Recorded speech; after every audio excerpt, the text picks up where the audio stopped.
Well, baptism by fire. Last time I was unhooking and rehooking on uneven ground. For some reason the pin, this center pin, didn't want to go in. And you see I scratched these ones. You know, I was like on a dirt road and the wheels were spinning and they just put a little bit too much pressure. So now I know you gotta be careful. If it's not going, it's not going. See? Not good. But stuff like this always happens when you're learning. It's kind of like a warning to be careful. And yesterday I managed to pull off the registration. So now I got a legitimate license plate. This is the one from my step deck trailer.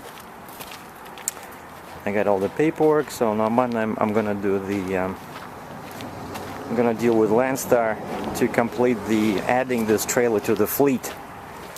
So now I'm legal as far as Ministry of Transportation is concerned. All right, but I need to add this trailer to my contract, so to speak, so that I can pull loads with it.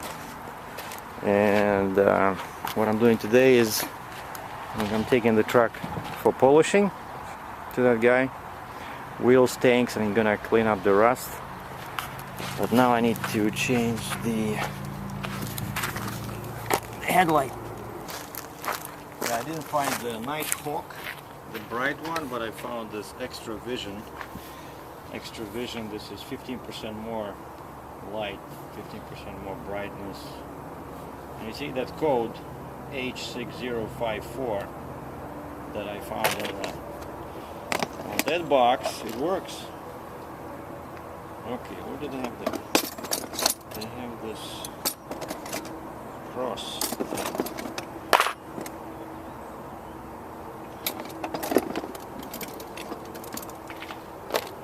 I got a whole bunch of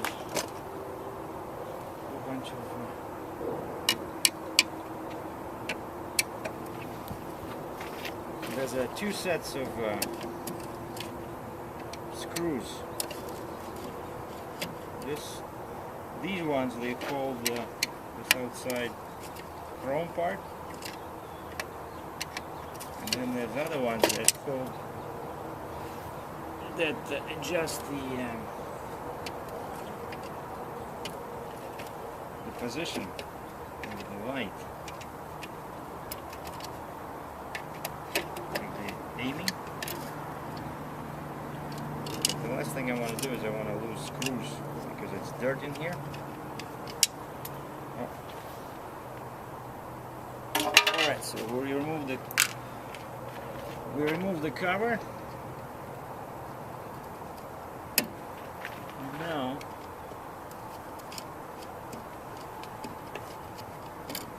there's 4 more screws in here.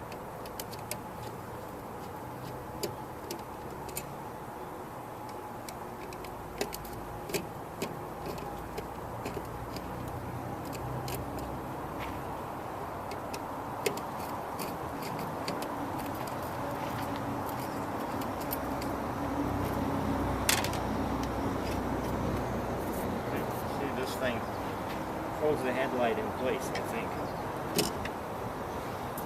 if I remember correctly. Yeah, you just pull it out.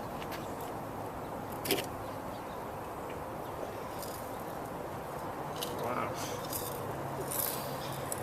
Inside, do you hear this? Inside it has a parts of the exploded light lamp. No wonder it didn't work. How? So a mosquito hit the headlight. How did the mosquito cause this damage? It must have been flying at a very high rate of speed. I think it must have been some kind of a supersonic mosquito, you know? Maybe part of a secret drone project. Okay, here's the new one. Just checking. Okay, nothing is moving inside, which is cool. Okay, which way are we putting it? Like this or like this? I think it says Sylvania Performance, so I want to see those letters like straight, not upside down. Okay. So we reconnect the wire.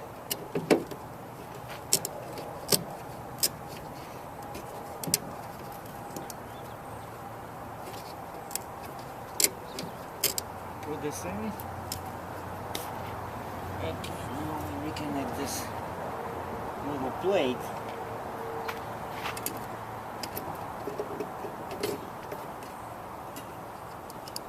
It doesn't take too long.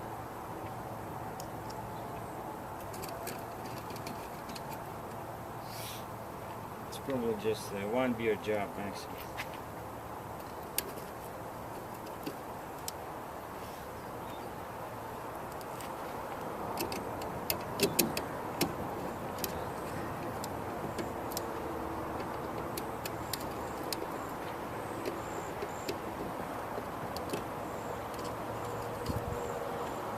Now, always a good idea to check that the thing works before you put on that chrome piece, right? I think I'm gonna go and turn on my lights.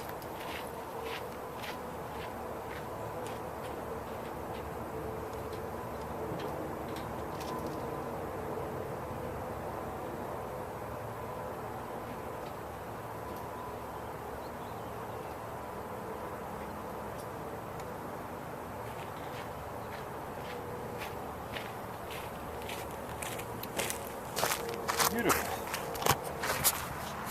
See? It's working. All right. Let it be light.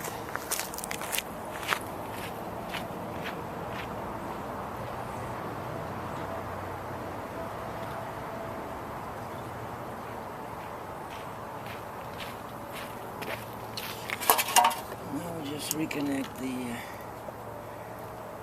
the chrome piece.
That's it. All I have to do now is next time I'm at the shop, I'm ask them to recheck the aiming of the light. So I unhooked from the trailer. I went to see that guy that wanted to polish tanks and wheels and clean up the rust for 200 bucks. And it's 4 hours later, I'm back. I didn't spend any money, but my truck is still dirty. And look at that frame. Jesus. Anyway, what happened is, I said I'll be there between 9 and 10, right? And I didn't even think that there were more responsible people than me, you know?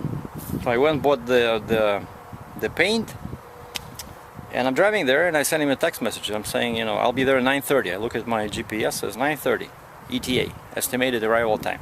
Well, I just treated this as a regular job, so I tell people I'll be there, I'll be there. I come there, and the guy says, oh, I'll be there in 10 minutes.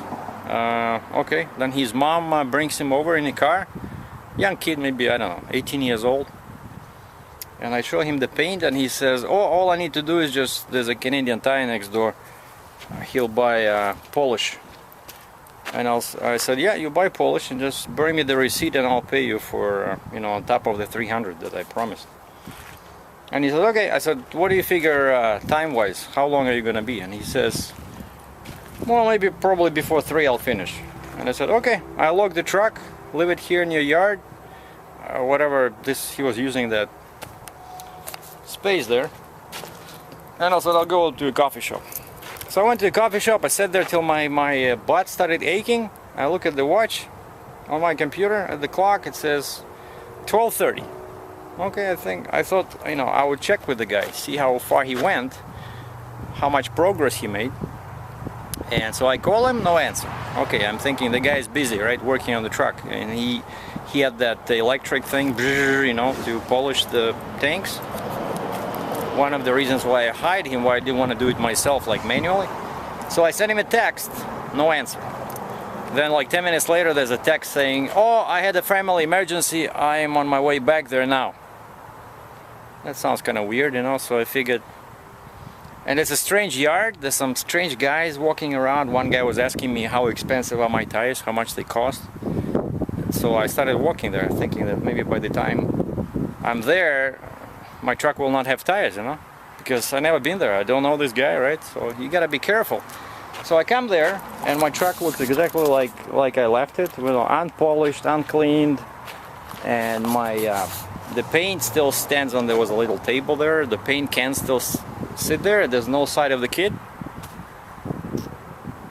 So I just grabbed the paint and I sent him a text saying, oh, and he said, I'm on my way, right? And I sent him a text saying, you know, don't bother. I'll find someone else who's more responsible. And he starts calling me, oh, please, I had a family emergency. I didn't go to the cottage. I wanted to do this. And I didn't answer. And then I put my headset on, and my headset has an automatic answer. And I sent a text to another guy who offered me like a slightly higher price to do it the same job. And I sent a message. And all of a sudden there's a voice in my ear, because the phone answered automatically. And I thought it was the other guy. No, it's this guy. Oh, Sergey, please, I'm there. I'm already here, you know, I need this job. And I couldn't find the disconnect button on my phone, you know.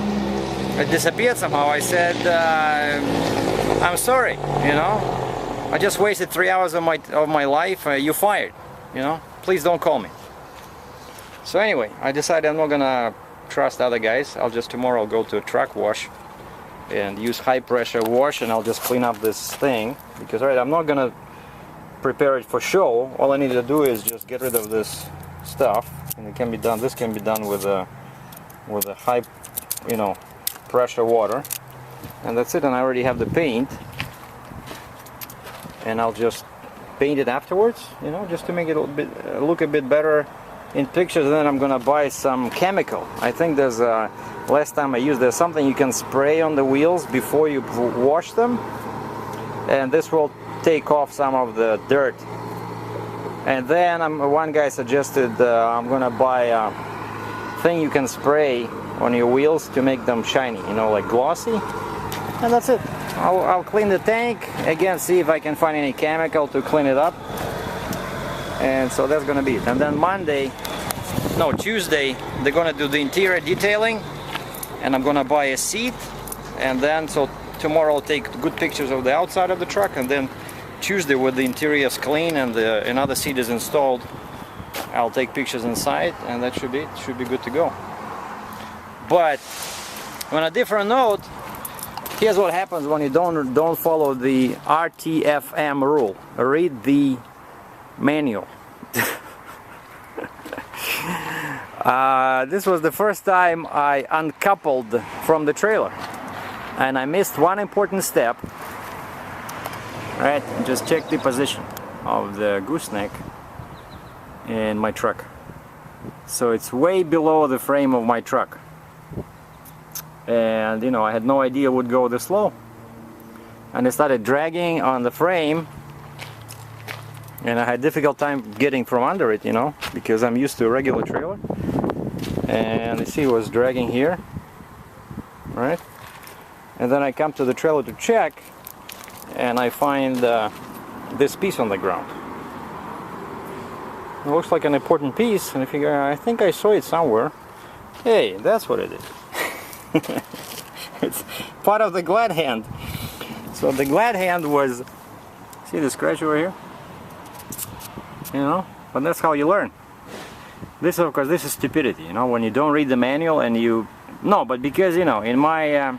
as an excuse, I can say that this was... I did not know that this is a totally different approach you use. You have to use a totally different approach. Basically, one step I missed is that you gotta lift, when you disconnect everything, before you pull away, you gotta use the hydraulics to lift the gooseneck, because actually you can operate the front, right? When it's not sitting on the truck, you can, using the same lever, this one, up and down, right?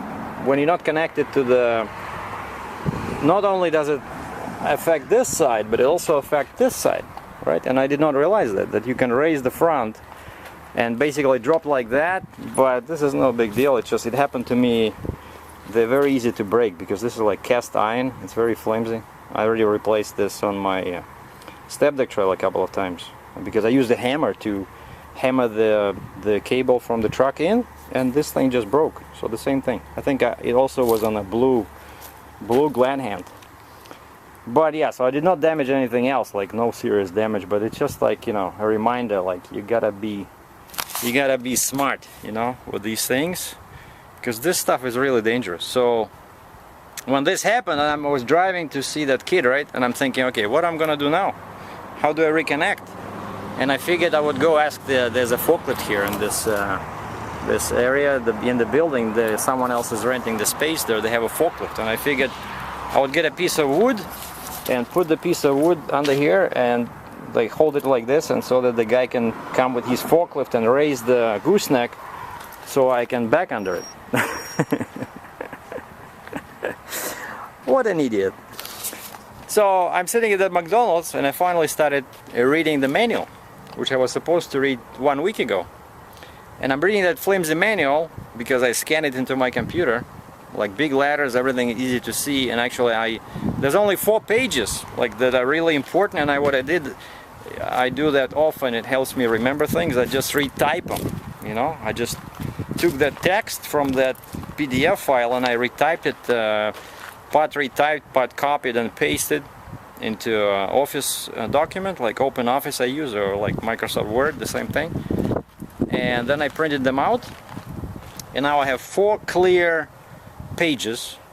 Like one page is for uncoupling from the trailer, another page says how to couple back to the trailer, and then page 3 is how to detach the gooseneck, and then how to reattach the gooseneck.